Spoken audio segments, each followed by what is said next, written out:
अब इसकी आंखों की रोशनी वापस आ गई है और इसे दिखने लगा है।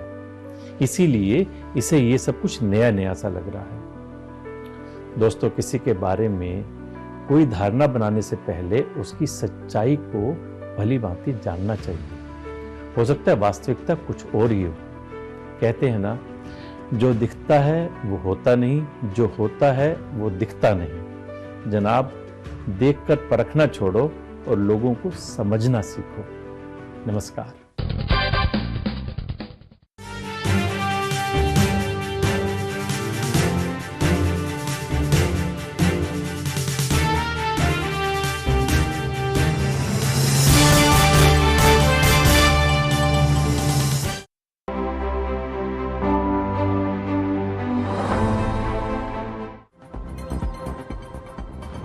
दिल्ली में कल नई सरकार का शपथ ग्रहण। मंच पर दोपहर 12:29 पर मंच पर पहुंचेंगे पीएम मोदी। 12:35 पर सीएम लेंगे शपथ। रामलीला मैदान में चल रही तैयारियां।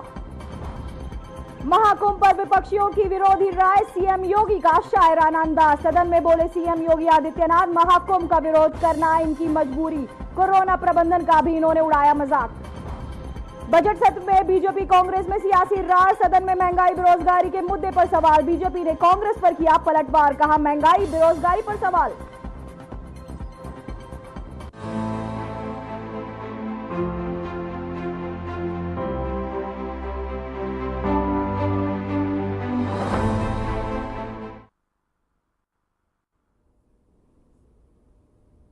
नमस्कार, मैं हूं पूजा सिंह। चलिए रुक करते हैं खबरों की ओर।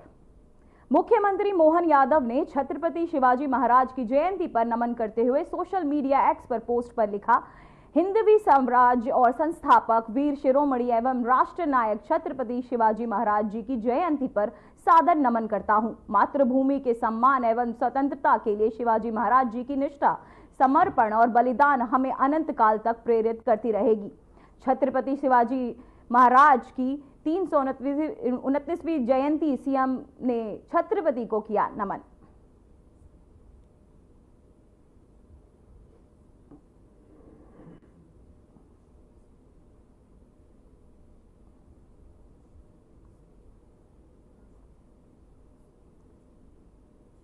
तो वही हरियाणा के राज्यपाल बंडारू दत्तात्रेय मध्य प्रदेश पहुंचे, जहां मध्य प्रदेश में मुख्यमंत्री मोहन यादव ने उनका स्वागत किया। इस दौरान दोनों के बीच अहम मुद्दों पर चर्चा हुई। इस दौरान सीएम मोहन ने राज्यपाल दत्तात्रेय से को प्रदेश के जारी किया विकास गतिविधियों पर जन कल्याणकारी कार्य को जानकारी दी। इसके साथ ही उन्होंने प्रदेश के औद्योगिक गतिविधियों के विस्तार के लिए क्षेत्रीय स्तर पर आयोजित इन्वेस्टमेंट समिट और 24-25 फरवरी को होने जा रही ग्लोबल इन्वेस्टमेंट समिट के संबंध में भी अवगत कराया।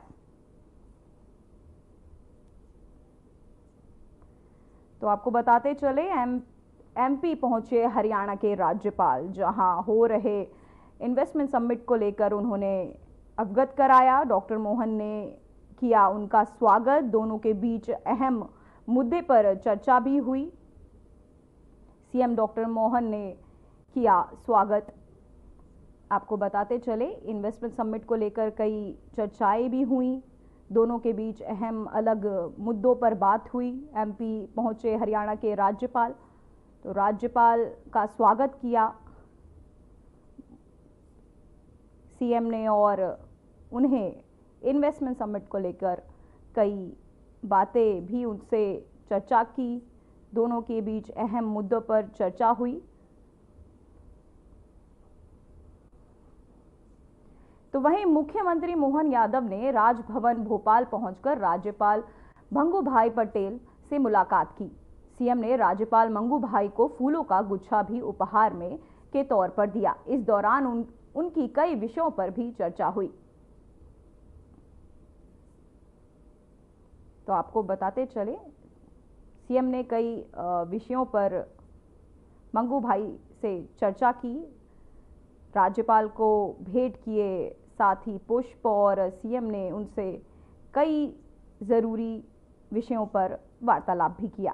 सीएम मोहन ने राज्यपाल से मुलाकात कर कई चर्चाएं की और उन्हें फूल दिया, उनका स्वागत किया, भेंट के रूप में उन्हें पुष्प दिया, साथ ही कई अहम मुद्दों पर उनके साथ चर्चा की।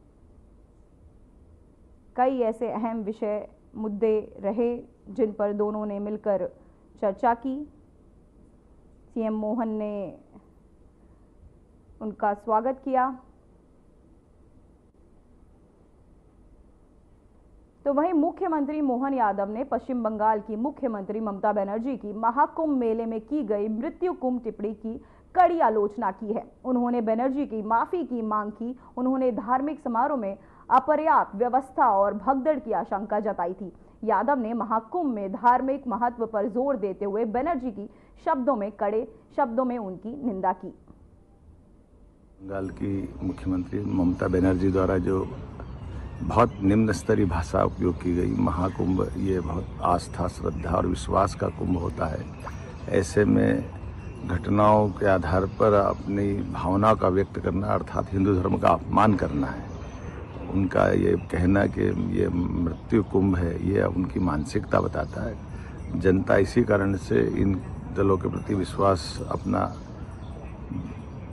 खोती जा रही है। मैं उम्मीद करूंगा कि आने वाले समय में और जनता इनको सबक सिखाए और अभी भी समय है इनको अपने कहे से हिंदू धर्म के प्रति, पता नहीं क्यों कांग्रेस और इनके साथ वालों को आपत्तियां होती है। परमात्मा इनको सद्बुद्धि दे और ये माफी मांगे।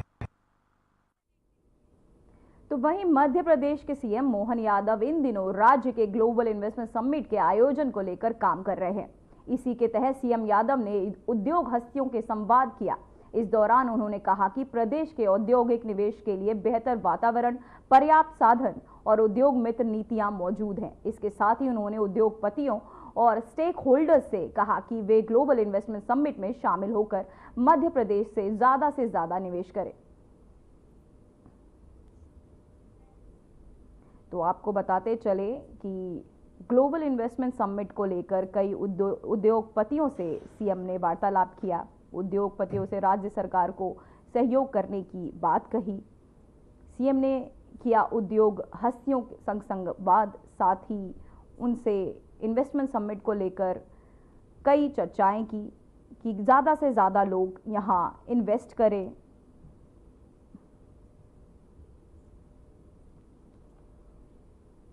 तो वहीं सीएम निवास पर सिंघस्य 2028 के सफल और व्यवस्थित आयोजन के लिए बैठक की गई, जिसमें सीएम ने अधिकारियों को एआई के उपकरणों के बारे में जरूरी दिशा निर्देश दिए। उन्होंने सिंघस्य में आने वाले भक्तों की सुरक्षा सुविधा और उनके सुगम आवागमन की पहली प्राथमिकता बताई।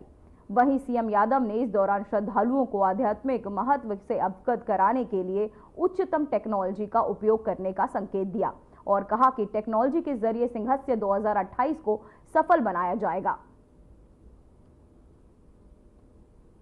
तो सिंघस्य 2028 को सफल बनाने के लिए सीएम मोहन यादव ने बैठक का आयोजन किया, जहां कई विधायकगण मौजूद रहे, जिनसे उन्होंने इसे सफल बनाने पर चर्चाएं की। एआई के उपयोग के बारे में भी कई दिशा निर्देश दिए गए। सिंघस्य 2028 के आयोजन को लेकर सीएम मोहन यादव ने की बैठक। तो वहीं खबर मध्य प्रदेश से है, जहां शाजापुर मोहन बड़ोदिया जिले की ग्राम पंचायत दुहाना में एक ऐतिहासिक कदम उठाया गया। शाजापुर पुलिस अधीक्षक यशपाल सिंह राजपूत ने सीसीटीवी कैमरे और निःशुल्क वाईफाई की सुविधा का शुभारंभ किया। यह क्षेत्र की पहली ग्राम पंचायत बन गई, जो आपको बताते चले कि इस तरह की आधुनिक सुविधा से लैस होगी। दुगाना ग्राम पंचायत में 2.5 किलोमीटर तक सीसीटीवी कैमरे और वाईफाई की कवरेज दी जाएगी, जिसमें ग्राम वासियों को सुरक्षा और इंटरनेट की सुविधा मिलेगी। इस महत्वपूर्ण कार्यक्रम में शाजापुर पुलिस अधीक्षक यशपाल सिंह राजपूत के साथ ग्राम पंचायत दुगना के सरपंच राकेश जायसवाल ने फीता काटकर इन सुविधाओं का शुभारंभ किया। इस अवसर पर एडिशनल एसपी मोहन भदौरिया, थाना प्रभारी प्रेम किशोर व्यास और कई ग्रामीण जन भी उपस्थित रहे।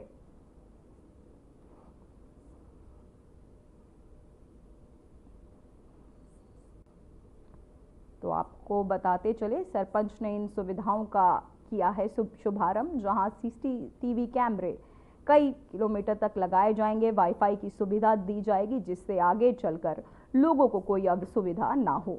निःशुल्क वाईफाई की भी सौगात लोगों को मिलेगी। सरपंच ने इन सुविधाओं का शुभारंभ किया। तो वहीं भोपाल प्रभारी मंत्री चेतन कश्यप ने प्रेस कॉन्फ्रेंस की। मंत्री चेतन कश्यप ने कहा कि मध्य उद्योग वर्गों का नया वर्गीकरण किया गया है।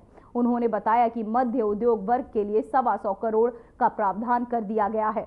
सूक्ष्म अभी भी 2.5 करोड़ तक, लघु को 2.5 करोड़ से 25 करोड़ तक किया गया है। 25 करोड़ से 125 करोड़ तक मध्य उद्योग माना जाएगा। उन्होंने इसके देश में हर जिले के समग्र विकास होने की बात कही। साथ ही स्टार्टअप नीति में युवाओं को शुरुआत से सहयोग दिए जाने के लिए भी कहा।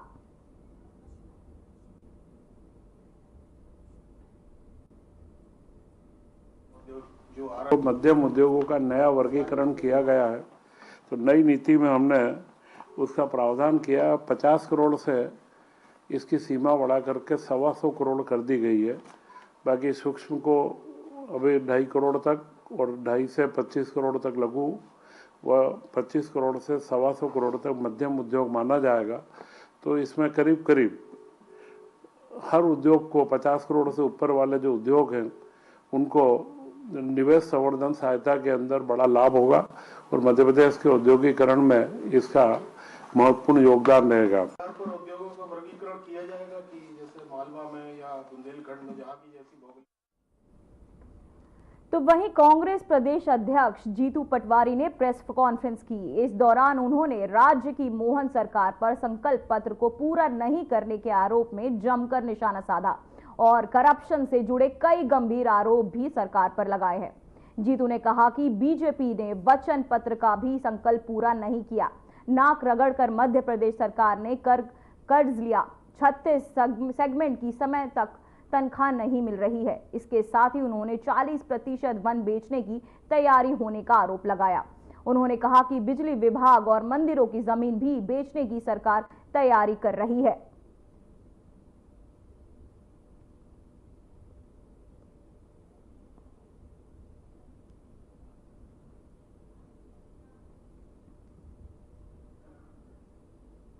तो वहीं शाहजहांपुर उच्च न्यायालय ने बीते सोमवार को एक महत्वपूर्ण फैसला सुनाया, जिसमें शाहजहांपुर विधानसभा सीट पर बीजेपी विधायक अरुण भीमावत की जीत को बरकरार रखा गया। कोर्ट ने कांग्रेस के पूर्व मंत्री एवं विधायक हुकुम सिंह कराड़ा को चुनाव की याचिका की खारिज कर दिया, जिन्होंने चुनाव और शून्य घोषित करने की मांग की थी। कोर्ट के फैसले के अनुसार याचिका सही तरीके से प्रस्तुत नहीं की गई थी और इसमें पर्याप्त दस्तावेज भी नहीं थे। इसके अलावा याचिका में कोई तथ्यात्मक आधार नहीं था और पोस्टल बैलेट की गिनती में भी कोई अनियमितता नहीं पाई गई थी। मैं सबसे पहले तो माननीय न्यायालय को धन्यवाद देना चाहूँगा, जिन्होंने जनता की आवाज़ को, जनता के निर्णय को फिर से अपनी मोहर लगाई है और उस याचिका को निश्चित रूप से खारिज किया है। लोकतंत्र में जनता के फैसले को ही सर्वमान्य किया जाता है और उसकी प्रक्रिया में निर्वाचन कालना रहता है। 2023 के विधानसभा के चुनाव में शाहजहांपुर से भारतीय जनता पार्टी के प्रत्याशी के रूप में मैं था और सामने हमारे कांग्रेस के प्रत्याशी आदरणीय हुकुम सिंह जी कराड़ा जी थे। परिणाम 28 वोट पे आके टिका। 28 वोट से मैं विजय श्री प्राप्त हुई और उसके बाद माननीय न्यायालय में हुकुम सिंह जी द्वारा एक याचिका लगाई गई कि ये 28 वोट की जब गिनती हो रही थी, मतगणना की जब गिनती हो रही थी, तो उसमें निश्चित रूप से अधिकारियों ने, कर्मचारियों ने उसमें गोलमाल किया है। और उस बात को लेकर 2 विषय उन्होंने रखे थे न्यायालय में। पहला विषय था कि मैंने कुछ चीज़ें छिपाई और दूसरा था कि डाक मतपत्र गलत तरीके से निरस्त किए गए। माननीय न्यायालय ने उसमें निश्चित रूप से कहीं ना कहीं अपने संज्ञान में लिया होगा। तो पहला उनका जो पॉइंट था कि मेरे आपराधिक केस मैंने छिपाया है। निर्वाचन में नियम है कि अगर 1 वर्ष से नीचे के कहीं के सजा के केस रहते हैं तो उसको एक बार बताना या नहीं बताना जरूरी नहीं है, और उससे अधिक के केसों को संज्ञान में लाना चाहिए। तो उसी पॉइंट पर उनका वो समाप्त हो चुका था। दूसरा था कि बैलेट पेपर का था, तो बैलेट पेपर में हमारे आरोप थे पूर्व एसडीएम नरेंद्र नाथ जी, उन्होंने बड़ी पारदर्शिता से प्रशासन ने और निर्वाचन अधिकारी के रूप में उन्होंने पारदर्शिता से काम किया था। एक एक पॉइंट पर उन्होंने वीडियोग्राफी हुई थी, वो सब चीज़ें संज्ञान में माननीय न्यायालय ने लिया है। और उसके बाद जो निर्णय दिया है, निश्चित रूप से मैं धन्यवाद देना चाहूँगा कि उनकी जो आवेदन था, जो याचिका लगाई थी, उस पर हमारी तरफ से हमारे वकील साहब इंदौर के महापौर पुष्यमित्र जी भार्गव जी ने उसमें पैरवी की। और मैं वकील साहब को धन्यवाद देना चाहूँगा कि उन्होंने जिस दिन पैरवी कर रहे थे और अपनी बातें रख रहे थे, 2.5 से 3 घंटे तक उन्होंने जिस प्रकार से तथ्यात्मक जानकारी न्यायालय के बीच में पहुँचाई, और निश्चित रूप से उसका परिणाम माननीय न्यायालय ने उस याचिका को निरस्त किया है। मैं पुनः अपनी ओर से इस बात के लिए न्यायालय को धन्यवाद देना चाहूँगा कि दूध का दूध और पानी का पानी किया। फिर वही कहावत आती है, सत्य परेशान हो सकता है लेकिन परास्त नहीं हो सकता। वही कहावत आज निश्चित रूप से जनता के बीच में माननीय न्यायालय ने की है। मैं आदरणीय महापौर जी, आदरणीय राकेश जी जो हमारे वकील साहब शाहजहाँपुर के, उनको और उनके साथ शर्मा जी जो इंदौर के वकील साहब उनके सहयोगी थे, इनको भी मैं अपनी ओर से धन्यवाद देता हूँ। तो वहीं शाहजहाँपुर जिला अस्पताल को अत्याधुनिक मॉडल बनाने के लिए विधायक अरुण भीमावत और कलेक्टर त्रितु बाफना निरंतर प्रयासरत हैं। हाल ही में उन्होंने डॉक्टर भीमराव अंबेडकर जिला चिकित्सालय का निरीक्षण किया और नए लॉन्ड्री भवन का उद्घाटन किया। नए लॉन्ड्री भवन के साथ जिला अस्पताल में मरीजों के बेड पर मौजूद बिस्तर और पर्दे को अस्पताल में ही धोया जा सकेगा, जिससे अस्पताल में साफ सफाई में मदद मिलेगी। इससे मरीजों को बेहतर स्वास्थ्य सुविधाएं प्रदान की जा सकेगी।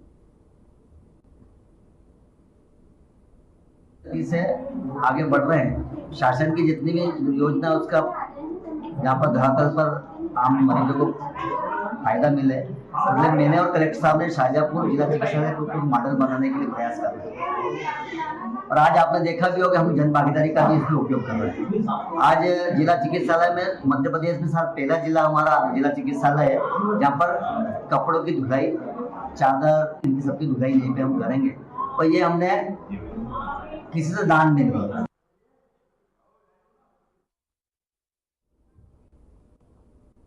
तो वहीं समन्वय भवन में नर्मदा घाटी विकास प्राधिकरण, नर्मदा नियंत्रण मंडल और Narmada basin projects company limited की 32वीं संचालन मंडल की समीक्षा बैठक आयोजित की गई। बैठक में वरिष्ठ अधिकारियों को आवश्यक दिशा निर्देश देते हुए नर्मदा परियोजनाओं के विभिन्न पहलुओं पर गहन चर्चा की गई। बैठक में माननीय उप मुख्यमंत्री और जगदीश देवाड़ा जी मुख्य अतिथि के रूप में उपस्थित रहे। उन्होंने परियोजनाओं की प्रगति की समीक्षा की और अधिकारियों को परियोजनाओं को सुचारू रूप संचालन से करने के लिए आवश्यक कदम उठाने का दिशा निर्देश दिया। इस अवसर पर नर्मदा घाटी से संबंधित महत्वपूर्ण विकास योजनाओं पर चर्चा की गई, जिससे क्षेत्र की जल आपूर्ति, सिंचाई और जलवायु परिवर्तन जुड़ी चुनौतियों का समाधान निकाला जा सके। उप मुख्यमंत्री श्री देवाड़ा ने अधिकारियों से परियोजनाओं की समय सीमा का पालन करने की अपील की और सुनिश्चित किया कि सभी कार्य शीघ्रता से पूरे हों। बैठक में नर्मदा घाटी के समग्र विकास को लेकर रणनीतियों पर भी विचार किया गया, जो आने वाले समय में क्षेत्र के आर्थिक और सामाजिक विकास में अहम भूमिका निभाएगा।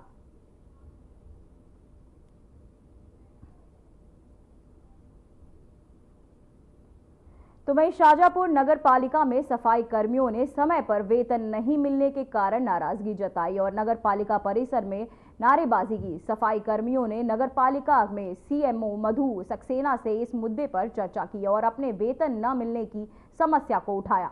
सफाई कर्मियों का कहना है कि उन्हें नियमित रूप से वेतन नहीं मिलता, जिससे उन्हें और उनके परिवारों को कई प्रकार की कठिनाइयों का सामना करना पड़ता है। कर्मचारियों ने यह भी बताया कि उनके द्वारा लिए गए लोन की किश्तें भी समय पर नहीं भर पा रहे, जिसके कारण उनका सिविल खराब हो रहा है। उन्होंने साफ तौर पर कहा कि जब तक उनका वेतन नहीं दिया जाता तब तक वो हड़ताल पर रहेंगे और सफाई का काम नहीं करेंगे। इस पर नगर पालिका सीएमओ मधु सक्सेना ने सफाई कर्मियों से कहा कि शासन में चुंगी आने पर वेतन का भुगतान किया जा सकता है। उन्होंने बताया कि जब तक चुंगी नहीं आती नगर पालिका द्वारा वेतन नहीं दिया जाएगा। सफाई कर्मचारियों ने चेतावनी दी है कि यह हड़ताल तब तक जारी रहेगी जब तक उन्हें उनका वेतन नहीं मिल जाता। फिलहाल नगर पालिका ने सफाई कार्यों का व्यवधान आ रहा है और कर्मचारियों की हड़ताल जारी है।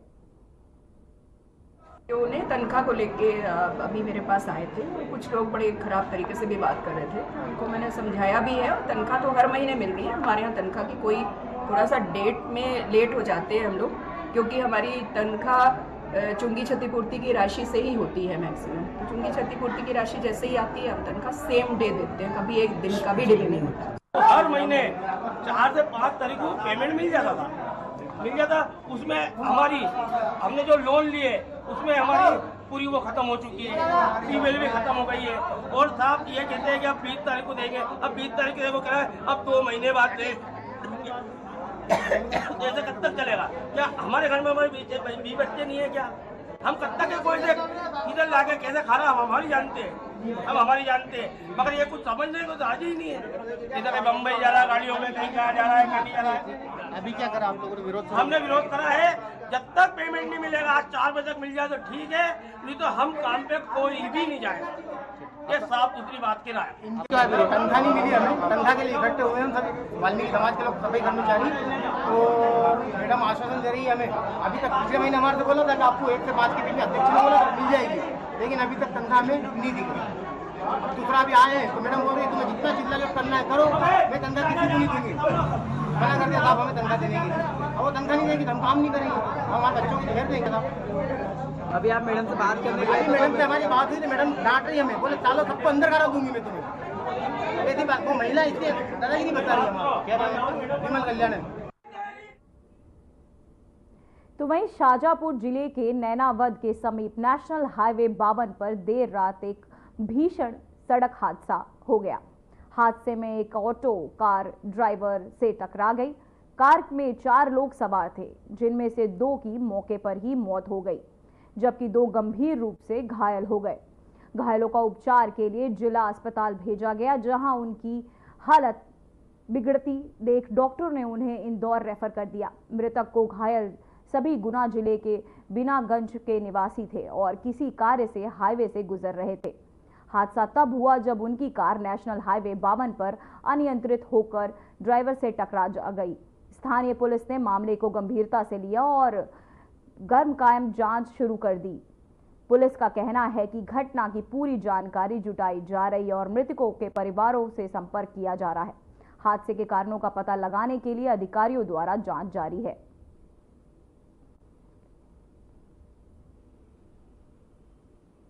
कोई एक्सीडेंट का मामला आया है। अभी रात 2-2:30 बजे करीब 108 के द्वारा 4 घायलों को लाया गया था, जिसमें से 2 गंभीर चोट होने के कारण विनोद तिवारी पिता मदन लाल तिवारी और उमेश गुप्ता की मृत्यु हो चुकी और 2 गंभीर घायल होने से इंदौर के लिए रेफर किया, जिनका नाम अशोक शर्मा, दूसरे नाम है विमल जिब्बा।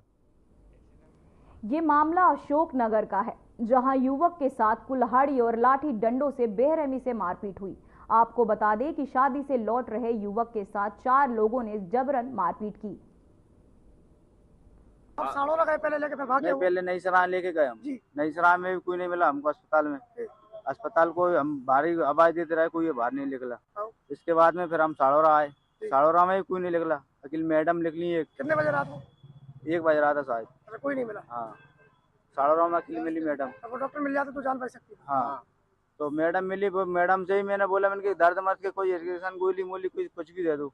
तो यहाँ कुछ नहीं मिलेगा, कहीं सुना ले जाओ आप तो। नई सराय में कुछ नहीं किया? हाँ, कुछ नहीं किया। नई सराय की घटना है। शादी में गए थे हम, खाना खा के लौट रहे थे, वहाँ पे कुछ लोग लड़ रहे थे। डंडा थे के पास, डंडा थे कची कुल्हाड़ी थी। उनने हमको रोका, गाली दी उनने आगे हमको। तो हमने कहा गाली क्यों दे रहे हो, तो हम आगे चले गए। तो मैं फिर चाचा मुझसे बोलने लग गए, कभी लड़का को ले गए मेरे को, तो मैं भैया को लेने चला गया। चाचा को दूर उतार गया उनसे, वहाँ से लौट के आए हम दोनों भैया। तो चाचा नीचे पड़े हुए मिले थे हमको। चाचा को किसने मारा? तो वहीं छत्रपति शिवाजी महाराज जी की आज 392वीं जयंती है। इस मौके पर प्रधानमंत्री नरेंद्र मोदी से लेकर कई दिग्गज नेताओं ने उन्हें श्रद्धांजलि अर्पित की है। तो आपको बताते चले, सीएम साय ने पोस्ट किया और सीएम साय ने कहा कि हम साहस और शौर्य के प्रतीक एवं कुशल शासक छत्रपति शिवाजी महाराज की जयंती पर उन्हें कोटि कोटि नमन करते हैं।